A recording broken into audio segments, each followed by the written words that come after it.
Yo tout le monde, c'est Eva. Aujourd'hui on se retrouve dans une nouvelle vidéo Before Christmas. Et ce sera une vidéo sur mes découvertes, livres, séries et films que j'ai fait durant l'année 2021.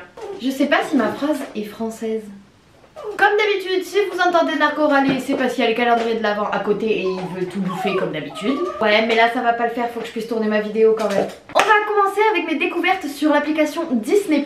J'ai pas fait de grandes découvertes cette année. La seule qui m'a vraiment régalé, vraiment c'est le mot à dire, c'est qu'ils ont mis une série qui s'appelle The Great North. J'ai un accent de merde comme d'habitude. Et c'est une série dessin animé un peu humoristique comme American Dad, Les Simpsons, tout ça. Et c'est une famille avec un père célibataire et plein d'enfants à sa charge, je crois ils sont 4, plus la copine du grand, du coup ils sont 5. Ils vivent en Alaska et il leur arrive plein de trucs, c'est au taquet drôle, j'adore regarder cette série. Le problème c'est qu'il y a un épisode, vu que c'est une nouvelle série, il y a un épisode par semaine et je crois que ça sort le mardi. Comme je vous ai dit, c'est la seule découverte que j'ai fait sur Disney+, donc on passe maintenant à mes découvertes sur Netflix. Une série reportage cette fois-ci que j'ai adoré regarder, que j'ai découvert en 2020, mais que j'avais pas terminé et que j'ai terminé cette année et du coup je vous l'avais pas mis dans les autres vidéos. C'est le reportage qui retrace toute l'affaire criminelle qui s'est passée autour de l'histoire de Grégory. En gros, pour ceux qui connaissent pas l'affaire Grégory, c'est un petit garçon qui a disparu en France, je saurais plus vous dire exactement dans quelle ville, et il y a une personne, on n'a jamais retrouvé le kidnappeur, on n'a jamais retrouvé le tueur, parce que oui, malheureusement cet enfant est décédé. Et il y a eu une personne autre que la famille ou dans la famille qui envoyait des lettres avec des menaces, des indices et des choses. Je peux pas plus vous expliquer sinon je vais vous spoil. Mais bref, c'est une série reportage sur plusieurs épisodes, je crois qu'il y en a 6 ou 4, je sais plus, je sais jamais, mais c'est une mini-série. Et bon bah à la fin on n'a toujours pas le dénouement, la fin de l'histoire, mais c'est intéressant parce que ça retrace quand même toutes les enquêtes et toutes les recherches qui a été faites autour de cette affaire. Et c'est vraiment super intéressant, c'est une de mes histoires préférées. Enfin c'est bizarre à dire hein, mais c'est une de mes histoires préférées. Prochaine série qui est cette fois une série un peu science-fiction on va dire, The Hollist, je ne sais pas le prononcer comme d'habitude. En gros c'est des jeunes qui sont sur une île et il y a des choses hyper étranges qui se passent et qui sont causées par une personne en particulier. Et il n'y a qu'une seule fille qui vraiment tient tête à cette personne. Il se passe plein de trucs, plein d'expériences, plein de choses et vraiment cette série est exceptionnelle et je ne sais pas comment vous la décrire tellement elle est complexe. Troisième série qui elle est très facile à décrire puisque la série Destin, la saga des Winx. Pour ceux qui étaient comme moi et qui regardaient les Winx quand vous étiez petits, j'ai adoré la série Destin qu'ils ont sorti sur Netflix, mais ça n'a rien à voir avec les Winx. Ils ont gardé les prénoms et encore, il y a des meufs qui ont gerté, Flora c'est devenu Tetra, va savoir pourquoi. Mais en soi, c'est une bonne série. Moi j'ai aimé, malgré que ça n'a rien à voir avec les Winx. En fait ils ont fait trop de pubs en mode oui c'est la nouvelle série, c'est les Winx mais en série avec des vrais humains et tout. Moi j'y ai cru fort. Et quand j'ai vu ça, j'étais un petit peu choquée. L'histoire est bien, mais faut pas vous attendre à l'histoire qu'il y avait dans les Winx.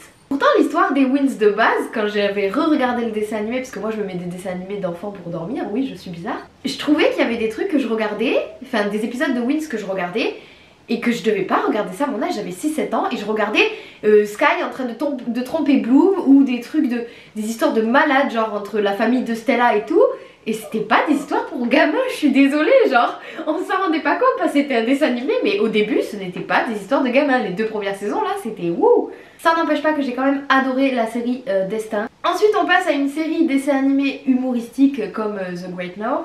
À part que celle-ci c'est une originale Netflix, je l'ai trouvée super, je n'ai rien à dire. Le seul truc c'est que c'est clairement plagiat sur Rick et Morty. C'est l'histoire d'une fille scientifique qui bosse dans une agence qui s'occupe en fait de cacher tout ce qui est complot, théorie du complot, parce qu'en fait dans cette série les théories du complot, c'est-à-dire les lézards, les machins, les bidules, ça existe et du coup elle s'occupe de protéger ça et elle a un père fou qui est scientifique aussi et qui fait énormément penser à Rick dans Rick et Morty. Donc voilà, mais c'est quand même une super série, c'est grave drôle.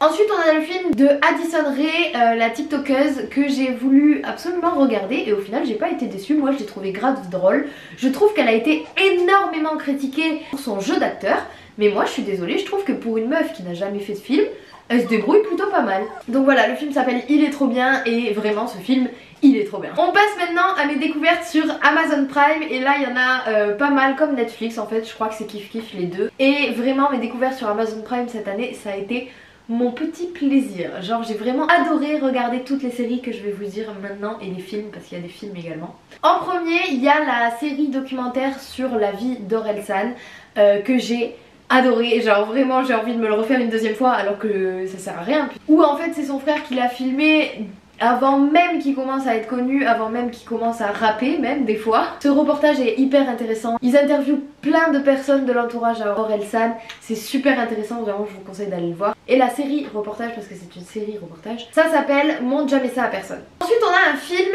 c'est le film de Cendrillon sorti par Amazon Prime, j'ai adoré. Ça a un peu rien à voir avec... Si, ils ont gardé quelques trucs de Cendrillon, quelques bases de Cendrillon, mais ils ont tout changé. Moi j'adore ce qu'ils ont fait, putain, enfin un truc où ils ont mis dans le rôle d'une fée un homme. Genre vraiment j'étais trop contente quand j'ai vu ça, ça m'a fait... Enfin c'était trop bien en fait, c'est une avancée ouf, je sais pas si vous en rendez compte. Mais c'était hyper drôle, j'ai adoré ce film, les souris, elles cassent de rire, enfin tout est drôle dans ce film de toute façon. Ensuite une autre série un petit peu télé-réalité que j'ai voulu regarder parce que Squeezie et Seb en avaient fait la pub puisqu'ils sont dedans, c'est Celebrity Hunted. J'ai bien aimé regarder, ça rappelle l'émission qui s'appelait comme ça avant qui passait à la télé. Franchement c'est cool, mais bon, ils auraient pu choisir des personnes un peu plus intéressantes parce que il n'y avait pas beaucoup de... Moi je trouve que Squeezie et Seb ils avaient fait un truc de ouf comme cachette et comme parcours, vraiment leur parcours il est ouf. Je veux pas vous dire, je veux pas vous expliquer pour pas vous spoil, mais vraiment leur parcours il est ouf et je trouve ça tellement con qu'ils se sont fait péter sur un truc mais tellement débile. Ensuite on a une série originale Amazon Prime qui est sortie dans l'année et qui est vraiment, j'attends la saison 2 avec impatience parce que j'ai adoré regarder la saison 1. C'est la série Panique, ça se passe en fait dans une petite ville où tous les adolescents à la fin du lycée font un jeu qui s'appelle Panique et il y a plein d'épreuves assez gore, assez complexes à traverser pour gagner à la fin une somme d'argent exceptionnelle qui te permettra de changer ta vie puisque dans cette petite ville il n'y a pas vraiment d'avenir. Et vraiment j'ai adoré cette série, il me tarde trop la saison 2. Une autre série Amazon originale c'est The Wild, je sais pas comment ça se prononce. J'ai adoré cette série. C'est l'histoire de 9 adolescentes qui sont censées partir dans un camp féministe et qui au final l'avion se crache, elles tombent sur une île et elles doivent survivre avec leurs propres moyens. Et on apprend plein de choses, notamment que le crash finalement c'était peut-être pas un simple crash. Je veux pas vous spoiler plus, mais cette série est énorme, vraiment j'ai kiffé et pareil il me tarde la saison 2. Ensuite on a un film que j'ai adoré regarder, que j'ai voulu montrer à ma soeur et à mon beau-frère et ils ont même pas voulu essayer de le regarder donc ça m'a saoulée. Mais j'ai pu le montrer à d'autres personnes et les autres personnes m'ont dit qu'elles ont kiffé ce film. Donc en fait Mathilde regarde ce film, je sais que tu vas l'aimer donc arrête de tu me montres des films bizarres. Non il est trop stylé. C'est le film Mon Espion, pareil c'est un original Amazon Prime. C'est un film qui en fait raconte l'histoire d'un espion qui est pas très doué et du coup descend en grade et il doit intervenir sur une mission qui consiste à surveiller une famille etc.